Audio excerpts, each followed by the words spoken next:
physical na pagsuporta or pag-physical na tugon, marami na tayo maaaring gawin ito. Na kung saan ay mas matatalakay pa natin sa susunod na talakayan. Ngayon naman, sa tingin nyo, nung nasolusyonan yung issue dyan sa mga balitang nakuha ninyo, ano ang naging resulta? Ano ang magiging resulta kapag nasolusyonan ang issue na yan? Dito sa harassment sa sexual ay maaaring maglaya po doon sa emotional na damage sa tao. And at the same time, yung paggamit po ng Ano pa?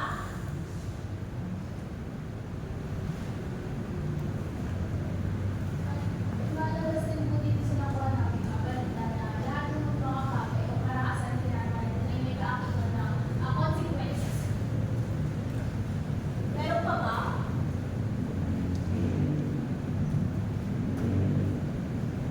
Sa tingin ninyo, kapag nagkaroon tayo ng ganyang issue sa loob ng tahanan o labas ng tahanan natin at nasolusyonan natin ito, nabigyan natin ng solusyon, ano kaya ang mangyayari or ano ang magiging resulta? Kapag nasolusyonan natin, halimbawa ay nagkaroon ng gulo o ng sabutan,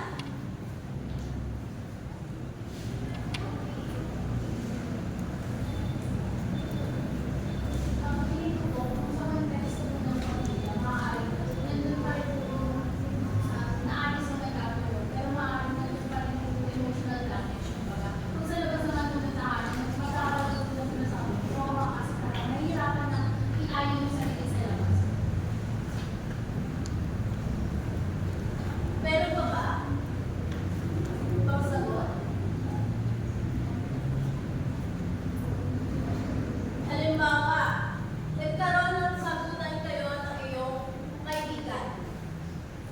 Nag-usap kayo na mahinahon at bukas ang inyong isipan. Pagkatapos ng away na iyon, ay nagkasundo kayo. Ano kaya ang nangyari? Ano kaya ang nabuti? Bukas na komunikasyon po. Bukas na. Ng taniman. Pag may bukas na komunikasyon,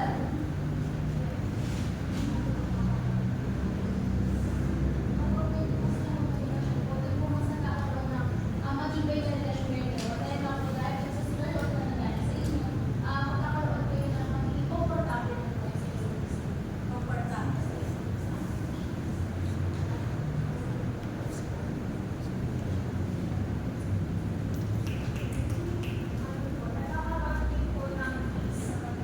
Peace.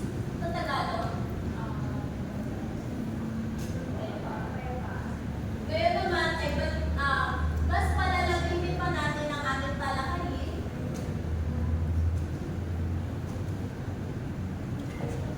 Kaya magandang umaga sa inyo lahat. Isa pa nga, para mo ng mga energy. Magandang umaga sa inyo lahat.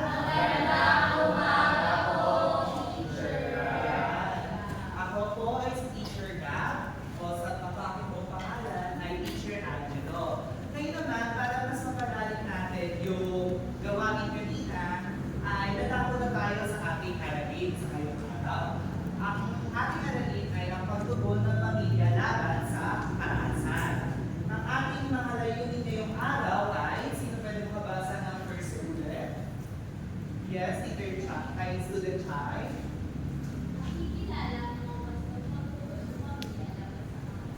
Second bullet, yes, Teacher B.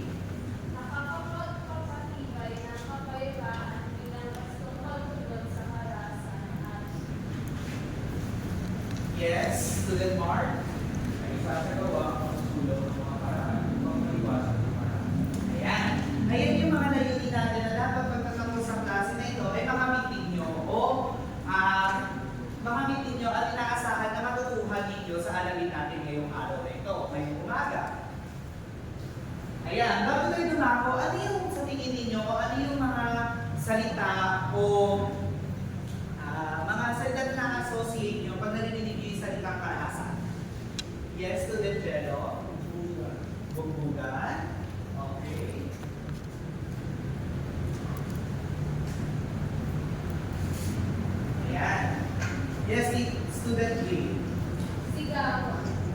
sigawan. Yes, student.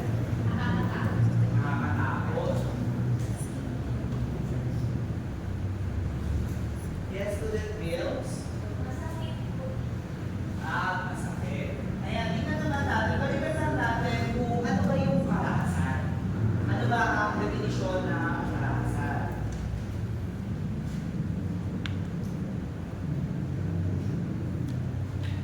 Ayan. Ang karahasan daw ay tumutukoy ito sa mga mararahan sa pagkilos o pag-ugali.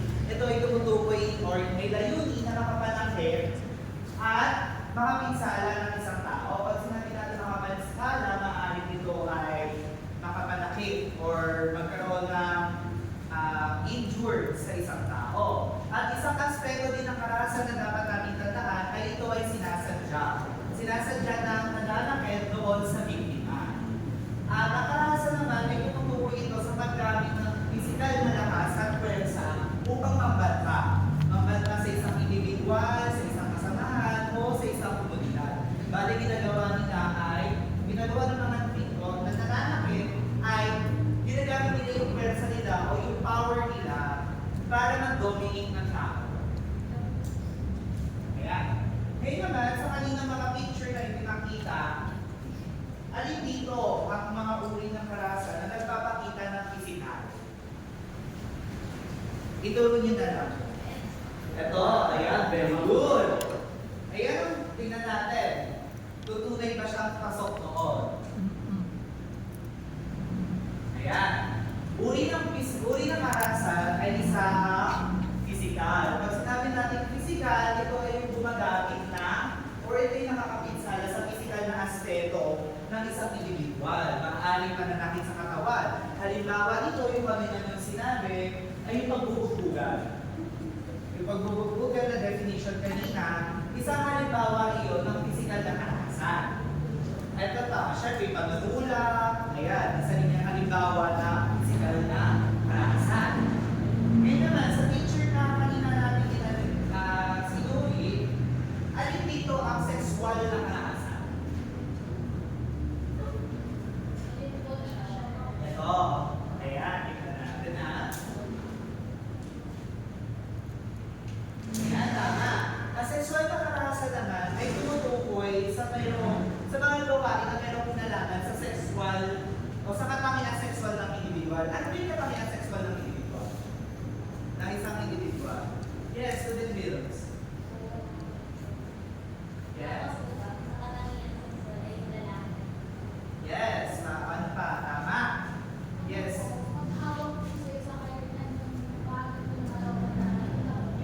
Ayan, tama. Then, isa yung halimbawa ng sexual na karahasan. Dagdag pa natin dito ay yung katangian ng sexual natin, ito yung maaaring dibdib ng babae, ari ng lalaki, at ari ng babae.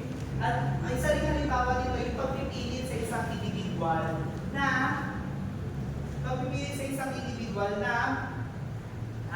gumawa ng malalaswak na gawain. Ayan, lumako tayo sa pangatlong uri ng karahasan. Ito ay ang psikologikal na karahasan. Yes po. Teacher, bakit po kaya lahat ng mga kababaihan yung biktima ng physical violence? Kaya, balikan natin ang definition niyan. Kaya nagiging karamihan ay kababaihan dahil tinitingnan ito sa aspeto na ang babae ay mahina. Kaya kadalasan, ang mga kababaihan ay nakakaranas ng physical o physical na karahasan. Nakikita ng kanilang mga nananakit o kadalasan kasi ang kanilang nananakit ay ang kalalakihan. Nakikita nila na ang kababaihan ay walang laban sa kanila. Kaya nado-dominate nila at nakakaranas ng physical na karahasan yung mga kababaihan. Paano naman po kaya kapag sa sexual violence, bakit madalas sa sexual violence? Ulit po na tanong. Yung sa sexual violence naman, bakit madalas din ang kababaihan ang victim? Ayan ano. Kaya madalas babae ang biktima sa sexual na karahasan ay ito ay kadalilanan na ganyan din. Na kaya mas madalas siya, bagos ay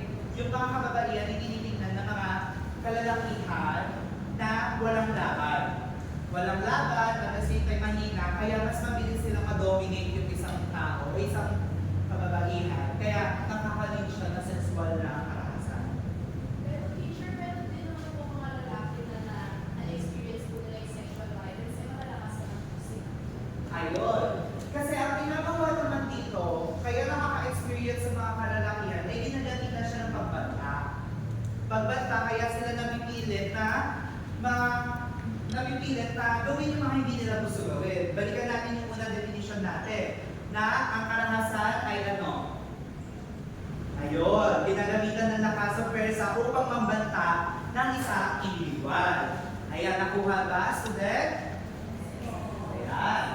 Ngayon, lumako na tayo sa psychological na karahasan. Ang tinatawag natin sa English ay psychological violence. Ito naman yung tumutukoy sa mga gawain na maaaring makapanakit sa damdamin, isipan ng isang individual. Ano kaya maaaring naging halimbawa nito? Yes. Teacher, sa ano po, sa Facebook, pag nag-transaction po, Ayun, gosh, talk. Ano kaya ito? ano po, pag sabihin ko, pag yung talagang nakasasama ko tayo. Ayan. Tinataas ko, ano? Nagkaroon ng bobo. Oo, bobo. Sinasabihan sila ng bobo kasi nga doon, di marunong maglaro. Oo. Ayan. At ayun, may tinatawag natin halimbawa ng psychological na karahasan, verbal abuse. Isa siyang halimbawa ng verbal abuse. Like, yes po. Ano po, teacher, sinabi niyo po sa cyberbullying po yun. Tapos meron din po tayo sa physical bullying, which is minsan nangyayari po sa school na kung saan pinagtutulungan ng mga classmates. Ayun, di ba? Tapos, mayroong maaaring epekto dito sa kanilang damdamin at isipan na maaaring bumaba yung tingin nila sa kanilang sarili. Yes po. Sir, ang mga teacher po, ano po yung violence na nararamdaman? Ayun. Sa mga teacher naman, maaari din na isang psikologikal na karahasan. Bakit? Maaari kasi ma-verbal abuse sila ng mga co-teachers nila sa loob ng faculty. Maaaring sabihin na, ay, ba't ganito yung performance mo ngayong araw? Mga ganyan. Parang nilalahit nila yung kanyang gawa o yung kanyang performance na maaaring maka-apekto kasi ito o makapinsala sa damdamin at isipan ng isang teacher. Ayan, nakuha naman po ba? Yes po. Ayan. Ngayon, lumako na tayo sa panghuli na uri ng karahasan. Ito yung pang-abusong ekonomiya o economic abuse. Pag sinabi natin economic abuse, ito yung tumutukoy na inaasahan natin yung isang individual ay umaasa lamang sa salapi ng kanyang kinakasama. Katulad na lamang ng pag may mag-asawa, pinipigilan niya ang kanyang asawa na hindi magtrabaho at umasa na lamang sa kanya. Pangalawa din ay yung hindi naman nakakulong ito sa konsepto ng salapi. Maaari din ito pumunta sa pagsila ng ari-arian mo. At ito rin yung pag wala ng bisa sa inyo, ng control sa inyong mga property o ari-arian, patulad na lamang sa pagdating sa mag-asawa. Yung conjugal property, pag sinabi natin conjugal property, ito yung shared property ng mag-asawa. Ngunit, ang nangyayari kasi, yung isang individual o yung asawa, lalaki o babae man, ay tinawalan niya ng control yung pinakasama niya. Yung pinakasama niya, para siya lang ang magkaroon ng control doon sa kanilang ari-arian. Ayan. Diyan natatapos yung uri ng karahasan natin. Ito, isang katanungan para sa inyo. Sa tingin ninyo, sa apat na karahasan na yan, alin dyan yung mga madalas na nangyari sa loob at labas ng tahanan natin? Yes, student Jello. Siya yung pagkakabusong ekonomiya ko. Yung pagkakabusong tradisyon ng mga gobyerno. Ayun, pwede rin maging isang halimbawa yun kasi ang flood control project ay galing sa tax ng taong bayan. At ito ay pinitake for granted nung mga nasa DPWH. At ang nangyayari kaya naabuso yung ekonomiya natin, yung bansa natin na nakakaroon o inaabuso yung ekonomiya natin. Ayan. Ano pa kaya ang isa pang halimbawa? Yes, Ano po, yung psychological po na mga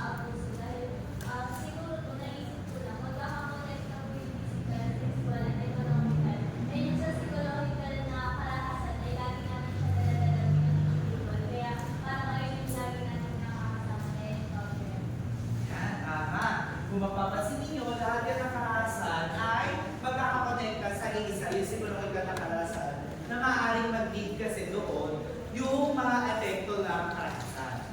Ayan. Sa tingin ninyo, ano kaya magagawa ng isang pamilya para malabanan yung karahasan sa loob at labas ng tahanan? Ayan, dyan na tayo dadako. Ay, bigyan ko muna kayo ng isang halimbawa. Ito yung datos mula sa Philippine Statistics Authority na makikita natin dito na ang kababaihan ay nakaka-experience ng violence by marital status. Ngunit, yung isa dito, makita ng color blue na ito, never married or never had an intimate partner, ay nakakaranas ng 7 sa mga kababaihan, kababaihan, ang nakakaranas ng physical violence at 2 naman sa kanila ang sexual violence. Ang kanilang edad ay age 15 o 15 taong gulang pa lang nakakaranas ito. At ayon din naman sa PNP o Philippine National Police, mahigit 18,000 na kaso ang naitala nila na nakakaranas ng karahasan. At ayon naman din sa study ni Romuel et al. Na meron silang yung 80% of respondents nila ay nakakaranas din ng karahasan mapalabas ang loob ng tahanan nila. Kung makikita natin yung mga datos na yun, ay nakakalungkot, di ba? Nakakalungkot isipin na ganito marami ang nakakaranas ng karahasan sa loob at labas ng tahanan natin o sa komunidad natin. Ayan. Bago tayo lumako, hinga muna tayo. Alam natin masyadong mabigat ang ating topic o paksa ngayon. Hinga muna ng panagbenungan. Ayan. Ngayon naman, ano ang gagawin natin? Ano ang gagawin ng isang pamilya para matugunan ang karahasan? Una, pagsigurado ng kaligtasan. Siguraduhin natin na yung biktima ay nasa ligtas sa lugar, malayo doon sa nanakit. Para malaman natin kung ano ba yung nangyari.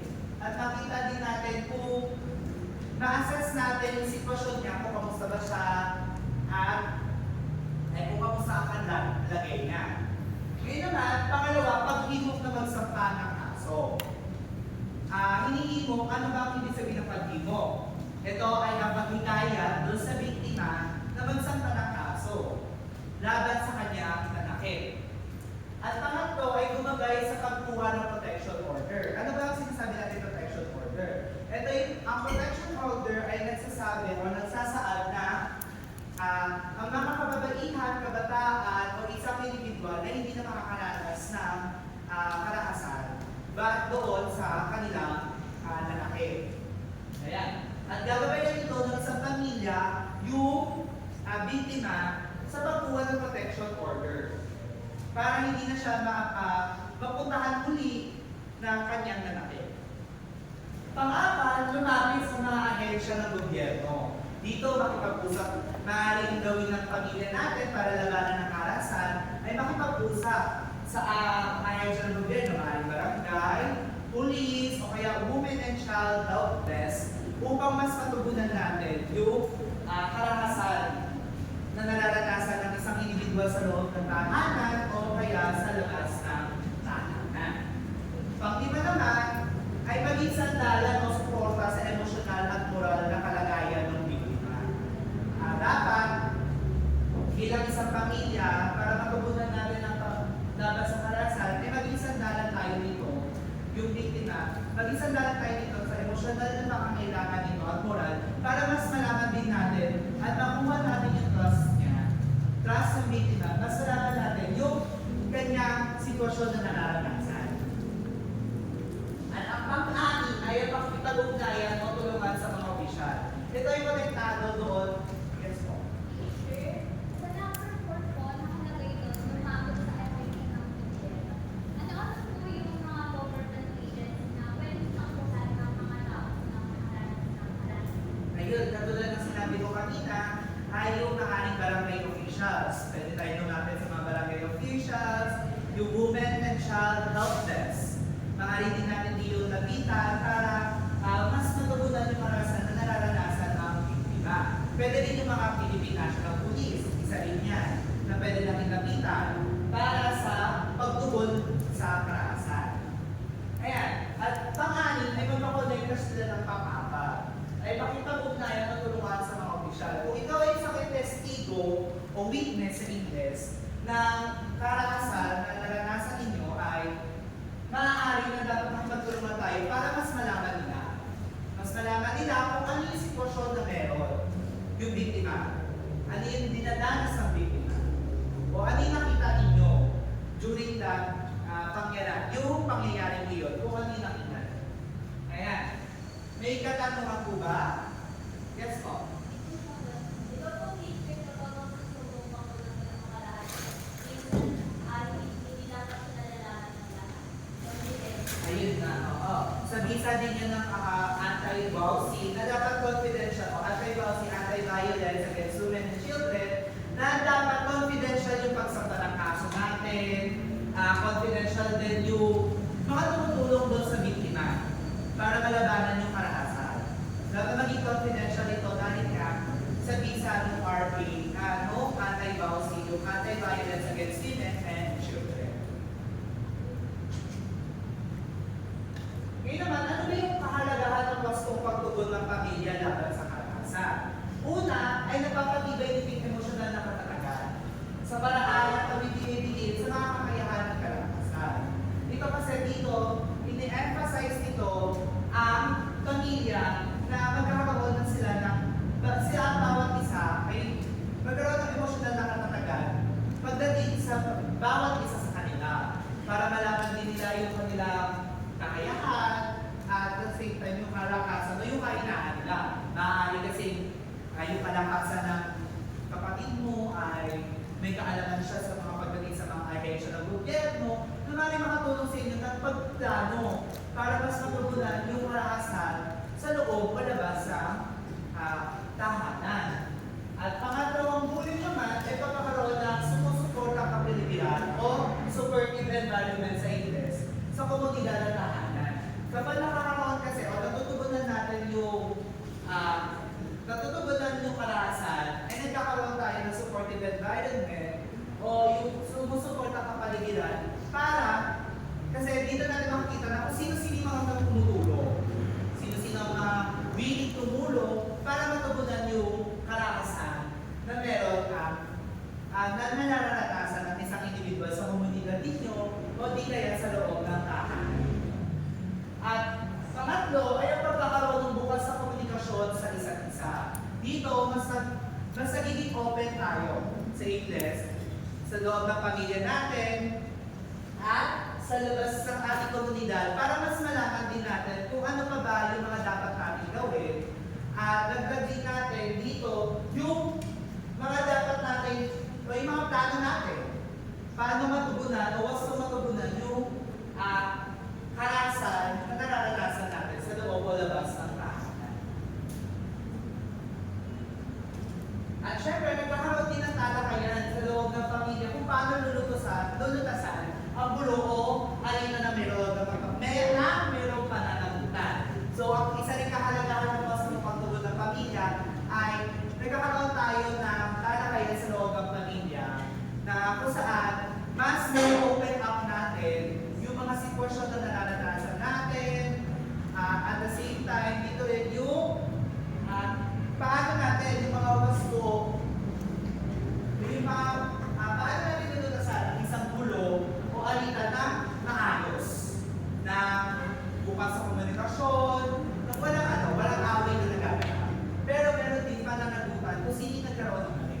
Kung sino nag-cause ng pananagutan. Ayan. At natututuhan humingi ng tulong kapag kinakailangan. Ayan. Sa pagpili ang pagkahok naman ng positibong gawain, dito pumapasok yung iwasan ng gulo at pag-aaway sa loob at labas ng tahanan. Makinig at syempre igala ang opinion ng iba kahit hindi kayo magkaparehas sa pananaw para naiwasan ang gulo. At syempre tumulong at pakibahagi sa mga gawaing barangay o paaralan na nagtutaguyod ng pagkakaisa. At panghuli ay suportahan ng mga magulang, guro, leader ng komunidad at kabataan na susulong ng respeto, malasakit at pagtutulungan. Kaya kung makikita ninyo sa graphic organizer natin, magkakakonekta sila doon sa ating paksa na pagtugon ng pamilya laban sa karahasan. Ayan, dumako naman tayo sa isang gawain natin. Ngayon, dalawang pangkat kayo at may susuriin kayo muli isang sitwasyon. Ito na ang pangkat 1 at pangkat 2. At meron din akong iabot na worksheet sa inyo upang masagutan ninyo yung mga sitwasyon. At magbibigay ako ng random situations sa inyo sa bawat pangkat. Maaari ninyo mag-form ng circle para mas mapag-usapan ninyo. Ayan. Meron lamang kayong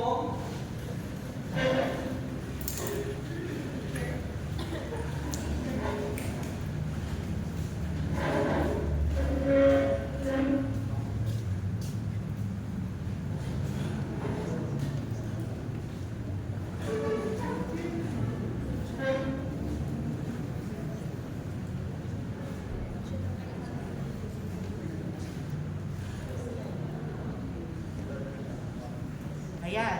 Ngayon, babaguhin natin ang instruction o pagturo. I-roleplay nyo na lamang iyan sa loob ng 1 minuto.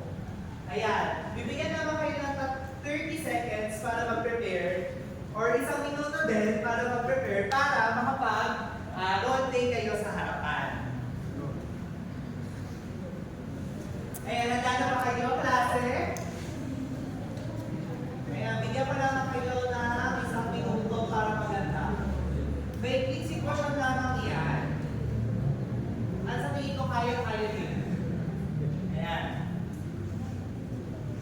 1 minuto.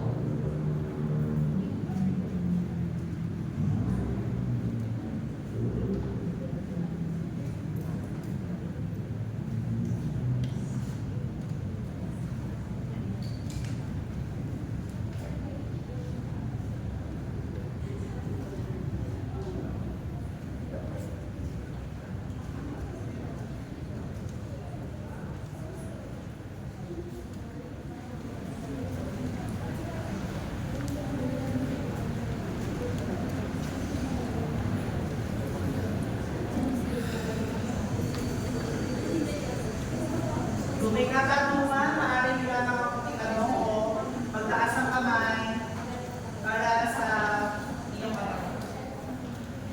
Ayan, sa 5 seconds na lang mga natitira. Ayan. Okay. Sino muna ang gusto mag-roleplay? Okay, unahin natin sa pangkat 1. O pangkat 2 na para mag-roleplay ng 1 minuto. Ayan na.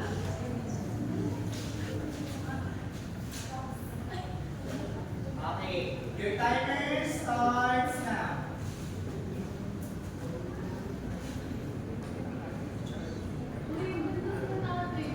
Uy, kayo wala lang kayo mag-google kayo, hindi na kayo magtatabaw sa bahay natin, cellphone na kayo ng cellphone. Ano ba gusto nyo mangyari? Hindi na kayo gagalaw? Mga pinapagalitan mo na naman sila. Kaya nga sila ay kasi. Hindi mo na pumasok muna kayo sa kwarto. Para lagi mo na sila pinapagalitan. Ikaw, pinupunsit din mo sila. Eh, bakit nagagalaw na po sila? Siyempre, maglalaro sila tama.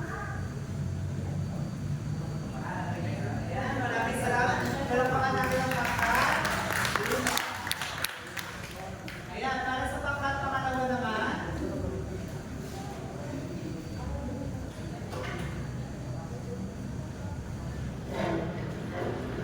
Okay, ang inyong oras ay magsisimula na.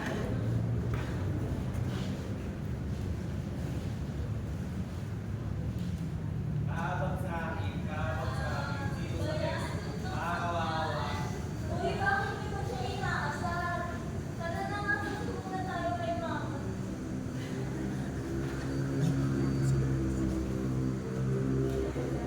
Ayun na yun. Ayan, maraming salamat. Tari na kayo umupo. At kayo naman, maaari kayo sinin na inyong upuan at tayo ay magkakaroon ng isang pagsusulit na sasagutan nyo lamang sa loob ng 10 minutes. Ayan. 2 minutes po pala. po? Ayan. Maaaring sagutin nyo lamang ito ng 2 minuto.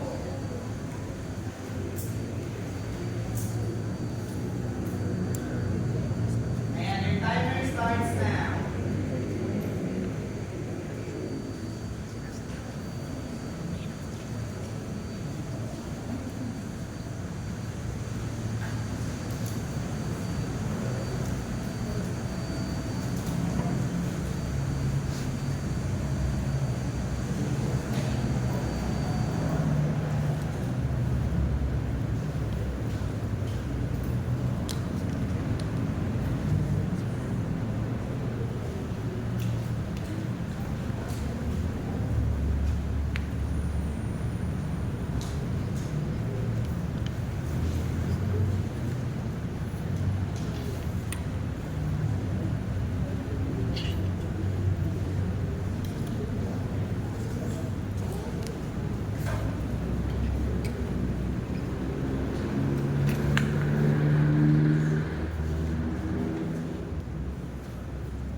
Meron na lang kayo 1 minuto.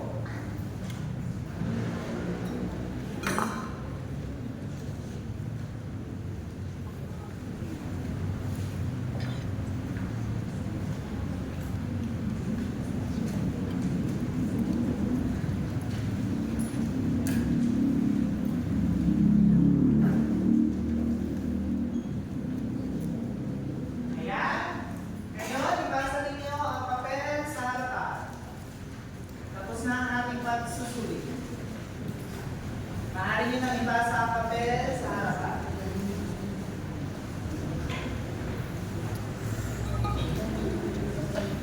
Ayan.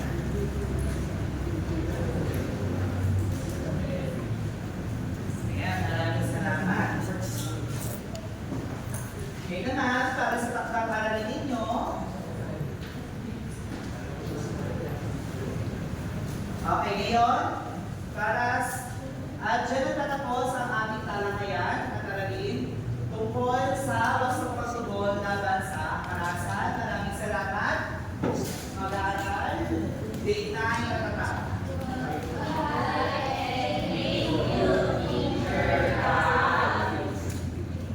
Ayan, hindi ba naman tayo tapos? Tapos na tayo sa ating talakayin. Ayan, maaari tayo magsuko.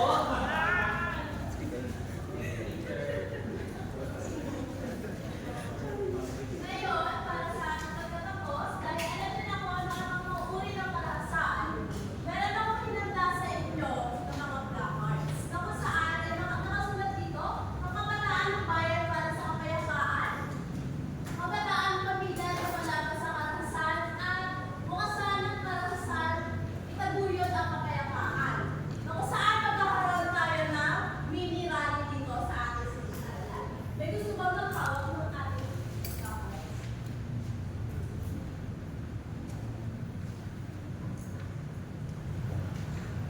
Ayan, isisigaw lang natin natin yan. Maaari ba tayo tumayo? Tayo tayo lahat. Susundan niyo ako kung ano mauuna. Sasabihin. Wakasan ng karahasan, itaguyod ang kapayapaan. Wakasan ng karahasan, itaguyod ang kapayapaan. Ang kabataan ng bayan para sa kapayapaan. Ang kabataan ng bayan para sa kapayapaan. Kabataan, pamilya, lumalaban sa karahasan. Kabataan, pamilya, lumalaban sa karahasan. Isa pa nga, wakasan ng karahasan, itaguyod ang kapayapaan. Wakasan ng karahasan, itaguyod ang kapayapaan. Maaari ba tayong bumilo? Paikot kayo.